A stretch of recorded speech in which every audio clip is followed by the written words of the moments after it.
Hello, and welcome to another episode of the Seven Living with the Planets. I am Lucy Baldwin, and today I am very excited to talk to you about Jupiter magic. Yay! So, Jupiter is our benevolent sky daddy planet. Jupiter is also associated with Zeus. Jupiter is associated with Odin and Thor because Jupiter is lightning and also kind of has that all father vibe going on. Jupiter is benevolent, wisdom, legacy, family, tradition. Jupiter is investment and wise and grandfather and mahogany and rich and wealth. Mercury is like flow and change and queer, and Jupiter is stable and solid and grounded. And they're both extremely valuable in terms of the power that they hold, the space that they take up in our psyche. You know, we always are seeking balance within these energies. And so part of the reason I'm talking about Jupiter today is because I'm getting ready to offer a program where we're going to do Jupiter magic. And I don't want to talk too much about the program because it's just going to be kind of like a one-time offer. And I'm hoping that people will be listening to this podcast far into the future when this program isn't available anymore. But I'm going to mention it a little bit. Jupiter is slow. It's like building things over time, right? And it's structuring things in ways that are sort of savvy and setting you up for success and making good investments, right? And being conscientious of where your money's going and where your time is going and the opportunities that are available and building businesses. And these are all things that kind of take time. And what's interesting, and I've been kind of reflecting on this because I've been known to say, like in my courses, I kind of make this claim that Jupiter magic is kind of slow. And I had to kind of take a moment recently and be like, but sometimes it just strikes because it is lightning, and sometimes lightning just strikes. Um, but it's it's rare. It's like it will strike when it strikes, um and it can strike hard and fast. And sometimes it's more of like the slow build. And there's a there's kind of like this sense of we're setting ourselves up for the long term with Jupiter.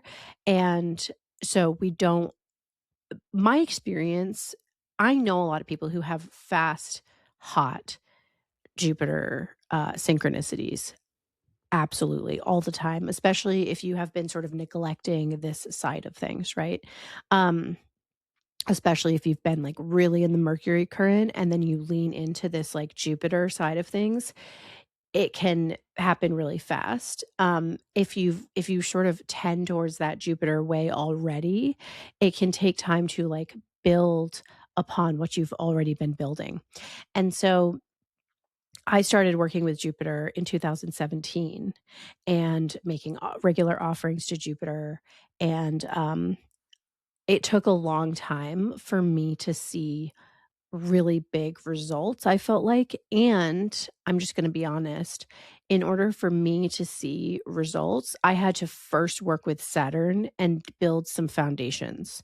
Like and I've been talking with people who are in my Melt course, which is a Saturn magic course, about um maybe making that a prerequisite for doing this Jupiter magic, which I decided I'm not going to do because who am I to say that you can't learn these sort of like Saturnian lessons elsewhere, or that people aren't already carrying that Saturnian medicine. Like, I don't want to make it as if I'm the only person who can teach Saturn magic, and so you have to take my Saturn course. But I will say that in order for me to hit that Jupiter note and to like get that big expansion that I was looking for financially and in business, because at the time that's really what I needed. um, I had to I had to actually focus on the Saturnian, like, even more foundational stuff within myself, first, and then I was able to have big Jupiter synchronicities and big Jupiter results, magic happening and things coming through, big money and big business and buying a house and things like that. So I think that's important to just note here if you're wanting Jupiter magic as a quick fix for like financial problems. It's not that. I'm not, I'm not going to like preach the prosperity gospel here and say like, just do Jupiter magic and you'll become rich. Because if you're not doing the other things, like if you're not taking care of yourself, um, Jupiter won't be like there needs to be that foundation for Jupiter to build upon. If it's not there, um, in my experience, you won't get the big results that you're looking for. And having said that, I am building some of that into the Jupiter program that I'm doing. But if you are looking for like help from scarcity specifically, then Saturn is the way to go. And I have a course on that. It's called Melt, and you can buy it at any time. And I highly, highly recommend that. But if you're looking for expansion, if you're looking for building upon what you already have, if you're looking at wanting to have a legacy and a wisdom and investing and um, like building for the future and like, generational wealth, that's the kind of thing that Jupiter calls in, then then Jupiter magic is a really great place to go. Like if you've already got a solid foundation under you and you're not in like a kind of a critical place right now, then this is an amazing Jupiter magic is amazing and it's incredibly fruitful, and the synchronicities can strike like lightning, especially when you're set up for yourself. And, you know, just on the topic of money and wealth magic, Mercury is that cash flow, right? Mercury is the currency of money, like money flowing through you, money coming in, money flowing in, and money flowing out. Like it's, receiving money and being in the current of it. And if you have flow, but you're struggling to kind of like save and build and do things with it, then Jupiter magic is really, really powerful for that, because it's like building a dam and sort of collecting from the flow, and we need to keep the flow moving, because that's just part of that's how money works. Um, but Jupiter can help you sort of like use that flow, use some of that current, dam it up, and set yourself up for the future with it. I have, I've had a lot of success with Mercury magic, like getting money quick. And then, I have found, at least for myself, and I've heard other people share this, it's like it comes and then it goes. It's like, oh my God, I manifested $10,000. And then I got this like freak thing happened. And, it's like my car needed $2,000 of work. And then there was this tax bill that I wasn't expecting. And then there was a medical, whatever it is, it just kind of like, whoop, it's like easy come, easy go. That's the way with Mercury magic. And, so I also wouldn't use Mercury magic if you're in scarcity, because it sounds like, oh, quick money. But no, I would recommend Saturn still, if you're in scarcity, because that's like a nervous system problem. And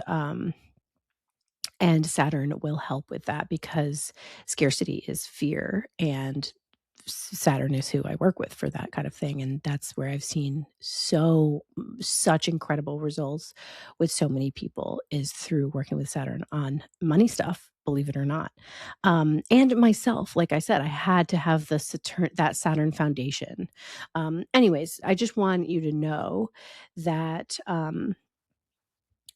we come to Jupiter I recommend coming to Jupiter from a place of, um, being ready to expand, and their contraction is, is a very true experience, and it's actually a necessary balance with Jupiter. But with Jupiter, we seek this expansion and we seek to grow our capacity to hold. So I work with Jupiter a lot with upper limit, what I call the upper limit problem, or we also call it havingness. Um, it's the capacity. It's like building the ability to hold.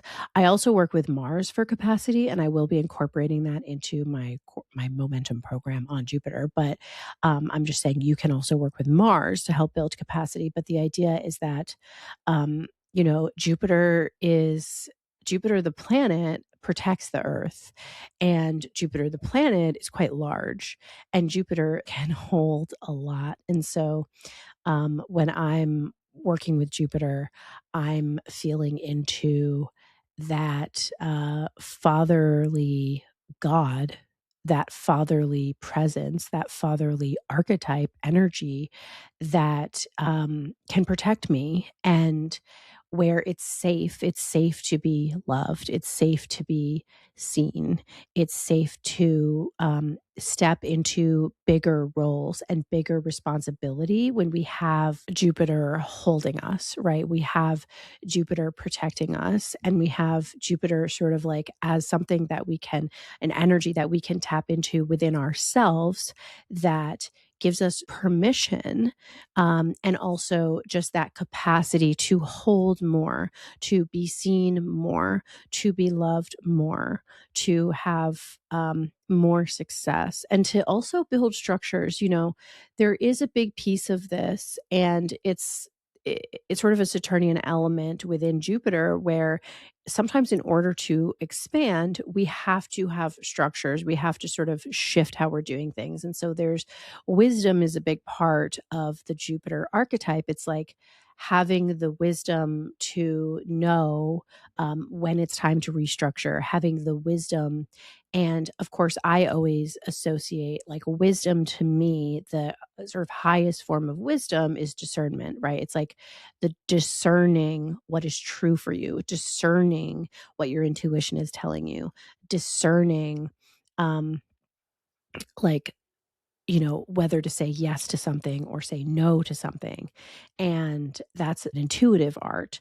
So I think that, you know, what I've been feeling into in preparing for this Jupiter program, Jupiter is in a lot of ways a unique archetype and a unique energy because um it's sort of it touches on all like it kind of encompasses all of the archetypes, because you have to, for example, like with Saturn, it's like you need those structures and you need that foundation.